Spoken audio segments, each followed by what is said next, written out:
Well, next up we got Johnny for another tool time segment. It's always excited for this portion of the live and see what he comes up with. So go ahead, Johnny. Well, this time we're going to do a bit of a review while we're in the work and let people ask questions as they need to. But back in February, I'd mentioned that by the time I was done, you'd end up wanting 4 clear fiber optics and a full set of colored fiber optics. Well, I'm going to show you right quick here on the colors. A little bit of everything I've done since December is leading up to how to use and how to modify your fiber optics. We had talked about the little choke, the little nub version of the choke that we had made on a colored fiber optic. If we take that little nub and instead of sticking it down into the filter, we bring it up to the top, do a little compression, we now have Christmas tree ornaments. Uh-oh. Okay. One thing that's bothered me about the colored fiber optics, though, is that if you lay them out side by side, let me switch my screen here. All right. We have green, blue, purple, pink, and white.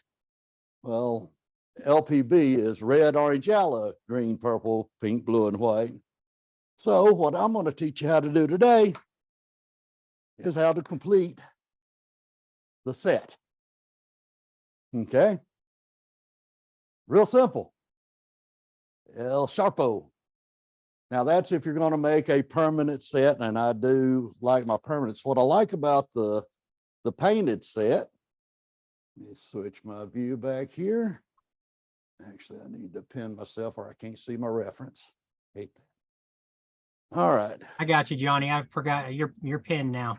Yeah, but on my own screen, I have to pin it too, or I lose the reference for some reason. Gotcha. What I like about the inked clear fiber optic is if you don't push the ink all the way to the base, it still shines through. And we did the oops-a-daisy technique, I think was actually February too. But the thing about it is because it can shine through, you get glare. So you also get the color with it. Now we've got 3 colors flying. If we throw a color filter on, we can even change the color of our tips. Okay. Painting them's real easy. Now what I'm going to do, instead of using a Sharpie, I told you need 4 clear fiber optics. Well, these here would be, these are the 3 of them, and then you want to keep 1 neutral. And the one you want to keep neutral is so that we can use stuff like chalk markers and washable markers. The washable marker looks very similar to what the Sharpie marker does. Now, the Sharpie ink is actually a type of a dye. So to get it back off requires alcohol or something stronger. And if you decide to go with a Sharpie, you have to be real careful. If you let it dry and you don't keep them separated, you end up with a bar. It will weld itself together. Now, this is an exaggerated version I did on purpose. Okay. The trick to coloring them, regardless of whether you use the chalk markers or the washables, is to let them dry separate so that the fibers don't actually stick together. Now, what I do, I'm going to lay me a piece of paper down here so I'm not marking my tablet. All right. You just take your pen and you just get down in here and start smearing on it. Let me switch views so you can see better. All right. It don't take long to see that it starts changing colors. And you want to poke it down in maybe halfway down the filter. I wouldn't go all the way to the base. That's not really necessary. Plus, you don't get as much light if you use the oops-a-daisy technique. But you lay it on one edge and you kind of pull and draw, and then you rotate it a little bit, pull and draw. Okay. Now I'm going to paint this whole one just so I can show you how it flares out. Back in December, we talked about modifying the flashlight where you had full control of it. In January, we talked about modifying the color filters, all these were really focused on this fiber optic, because with the fiber optic, you can twist it, separate it, and you want full control over the light going through it, as well as the way you can twist it and manipulate it. So if anybody has any questions about what we've done in the past, the techniques we showed last month, the interval timer and using it, now would be a good time to ask it, because this takes me a second to get it all painted. And I'm actually not going to get it painted all that thoroughly just for time saving. So anybody got any questions, comments, ideas on techniques with fiber optics that I haven't covered? So Johnny, that dye, I mean, it soaks in pretty well, right? I mean, it's not, get like once it's all the way done, like how long do you say it would last that way? Well, now the washable marker or the chalk markers, either one are washable with water. Okay, so they come off pretty easy. They'll rub off even. What I'll normally do is, if I know ahead of time what colors I want to use, like let's say I want to do a blend. Let's say I wanted this to be red, orange, yellow, do a combination of colors. I would do it before I ever left the house, and I'd put it in a Ziploc bag before I put it in my travel kit, mainly because I don't want those colors smeared all over my other gear. So I keep a little plastic bag around just to stick it in to keep it from rubbing off, because it will wipe off. The chalk markers, if it's raining a lot, they'll wash themselves pretty clean. So they actually come off pretty easy if you actually make physical contact with them. But as you can see, I've done this pretty quick and haven't really been all that careful to be thorough, and I'm getting really good coverage. So what makes this one neat, the temporary ones, what makes them neat is that you can blend colors, experiment. And what you can also do, like if I was to do this one with the red, orange, and yellow, like I was going to do kind of a fiery flower, I could actually take a damp cloth and smudge and blend them into the fibers. And if I over smudged them, I could always come back in and recoat. Now on the ones I do with the Sharpies, those are, to me, are pretty well permanent. Number one, you have to wash them with alcohol to get them out. And because it's a type of a stain, you may not get all the colors out. Okay.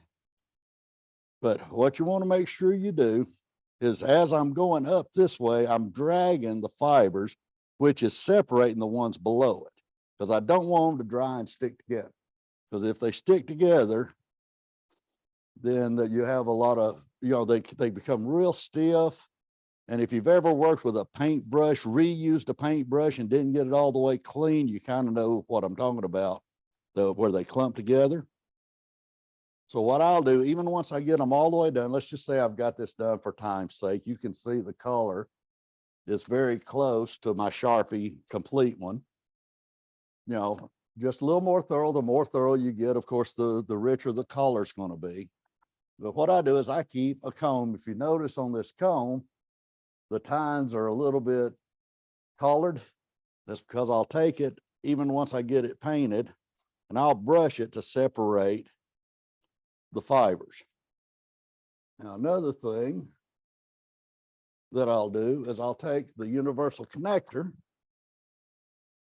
pop it on to the bottom of the deal, so I've got a good handheld, and I'll actually twist it to help air dry it, because you do not want to store this if it's wet at all. Then you end up with Okay. light painting nunchucks. Right. Right. Yeah, because as I said, this one's exaggerated. I intentionally didn't dry it off, but I mean, that makes a pretty cool brush in and of itself, but Wow. it could be quite costly enough of these experiments, but that's hard as a rock.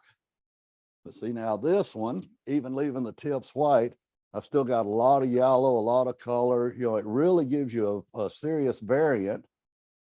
And if y'all want to hold on for a second, I mean, I don't really need to, because I mean, all it takes is warm soapy water with the washables and the chalk markers, and it's completely restored. But once you're done rinsing it off, they will stick together and bind. So you immediately want to dry it. The best way I found to do that, well, the best way I found is my air compressor. but an air duster, a keyboard duster. Take it and blow it up in it, get it good and dry, and then it'll be right back to being a natural blade. These both have been used many times, and as you can see, there's no discoloration with the chalk marker or the washable. Now, this one I actually washed with, or I actually did with a Sharpie. And I don't know if y'all can see, but there's still quite a bit of blue in there. It was very hard to get that Sharpie completely out, and eventually it starts to stain. The chalk marker and the washables won't do that. So if you want to make a permanent addition, you know, if you find a blade that you do, or you find a brush that you've colored and you just absolutely love it, then go ahead and hit it with the Sharpies and paint it the way you want it. Make it a permanent part of your gear. But I mean, as soon as you're done, especially with the Sharpies, you want to brush them out, air blow them, get them as dry as you can possibly get them. What I'll even do on the Sharpie stuff is I will take and use the oopsie-daisy technique without the flashlight, just so that I know all the fibers are separated. Get it spread out like that, and then take my comb and brush them out. That way I know that all the individual fibers are separated. Any questions on that one? Nope. That's all I got for today, brother. Oh, I was going to show y'all some of the capabilities of a fiber optic. This is like next level. He's probably one of the best guys I've ever seen.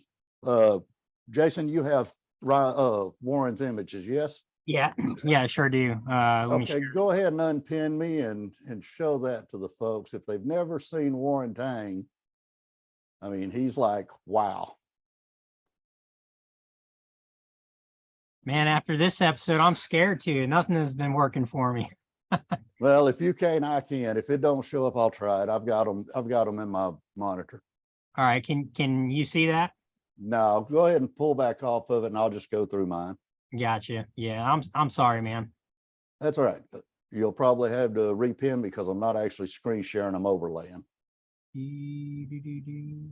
All right. Yeah, you're pinned. All right. Well, this is Mr. Warren's fiber optic wings. Are they showing up on you there? Yeah. All right. But yeah, Warren Tang is probably one of the best fiber optic wing artists I've ever seen. It's just mind-boggling what this guy can do.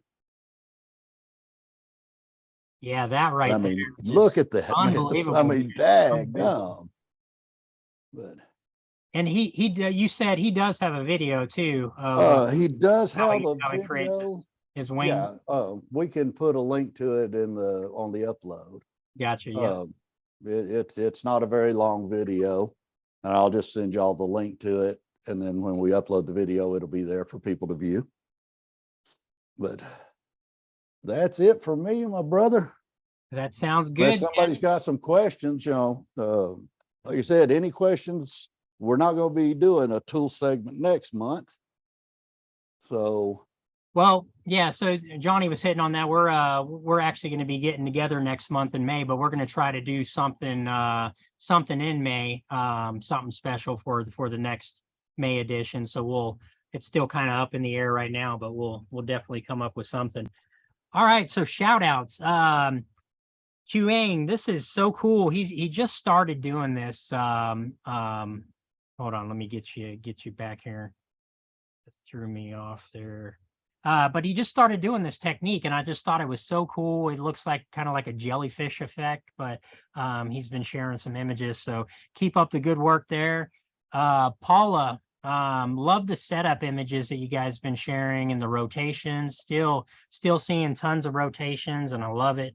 They're so good. Next, we've got Shanae. What I liked about this, it was just cool. It was almost like a spiral. So it was something different. I know she's been using a lot of the liquid chalk on the blades there. Just wanted to shout you out. And then, oh man, this guy's name, Moto. I'll just call him Howard for short, but with the glitter stick here and the rotation, the holographic, really cool effect. Love it. Next up, Beth. This was from a workshop that I understand that Paula had given. And they used a flute with the universal connector, but super clean image, very sharp. Love these glass balls and all the color. It's just so much to look at here. Robert D'Angelo, I still love your name, man. Super cool work here with the glitter stick and just really cool rotation. So thanks for sharing with us. Carol, this is really cool. I thought this was just such an intriguing camera rotation.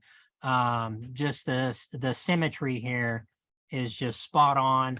Great colors. Thank you for sharing with us.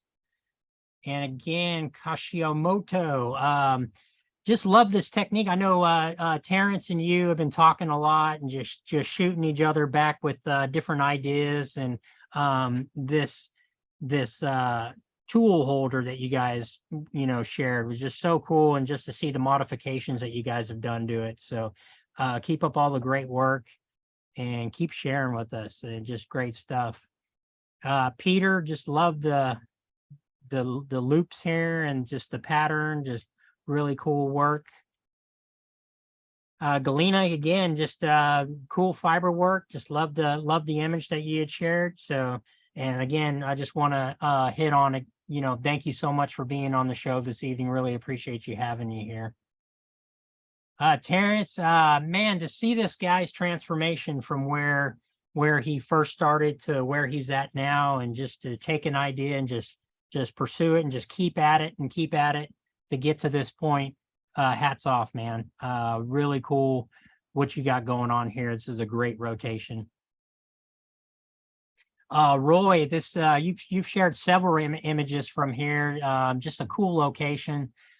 Just love all the color in here and the orb. So great work, man. Thank you for sharing with us, Terrence. And like I was hitting on, here's a different setup for the tool holder there, and loving all the liquid chalk you guys have been doing with putting it on the blade. So that's a great post there, and thank you for sharing.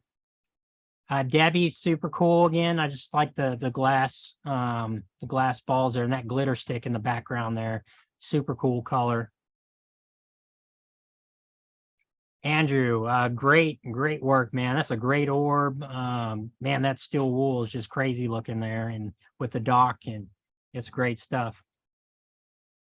Shawnee, this is cool. I love the serpent blade there, just lining out the wings. I just wanted to shout you out. Stefan, this is really cool. The wing right here with the strobe, and just it's so clean and just great, man. You do awesome work. So appreciate you sharing with us as you always do. Lauren, just thought this was cool. Great colors, great mood. Thank you for sharing with us.